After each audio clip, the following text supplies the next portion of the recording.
At least one person is dead and 3 are injured after a rock slide in Banff National Park. New video shows us the aftermath of the slide onto a trail popular with hikers. It happened north of Lake Louise along a trail in the Bow Lake and Bow Glacier Falls area. This is the before photo taken by a witness, and this is the after with an entire rock shelf gone.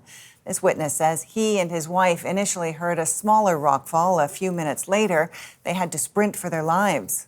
I turned around and I see basically a whole shelf of a mountain come loose. People weren't even reacting, and people kept taking selfies and stuff, and both of us were taking it as a warning sign to at least keep further away from the mountainside so we have time to move away if anything happens. I was just yelling at her to go, go, go, we need to run.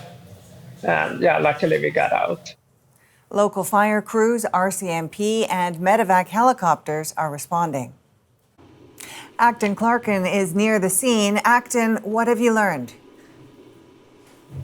Erica, in a joint statement, RCMP and Parks Canada say one person was found deceased at the scene. 2 others were transported to hospital by air ambulance. Another was transported to a hospital by a regular ground ambulance. We don't know much about their conditions, but we do know it happened on a trail near here. This is Bow Lake behind me. There are lots of popular hiking trails in the area. It's easy to access. Right in front of me is the Icefields Parkway, a popular highway full of tourists and locals throughout the day, throughout the night.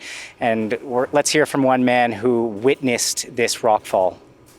To me, it looked like at least 50 meters wide and at least 10 meters deep. Just really, really house-sized piece of rock coming loose.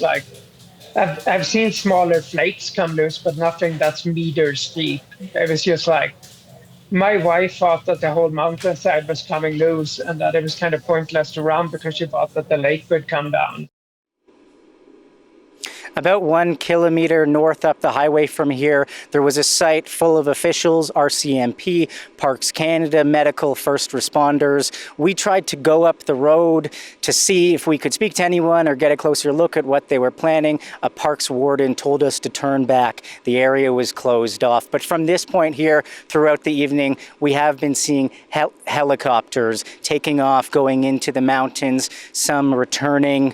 It's tough to get information out here, but an EMS first responder who stopped by the side of the road recently told me that that site would be closing down for the evening. It's getting a bit dark and it's tough to get information in and out of here. We're only able to bring this to you because we brought a satellite truck, but there's very poor cell service and there's poor radio receptions. That's what the EMS person told me. But officials do say that searching will continue in the morning for any potential hikers who are potentially still missing. We're not sure if that's the case or not, but we do know drones and dogs will be involved. There's still lots more to come on this story. All right, thanks for this. Acton Clarkin in Banff National Park.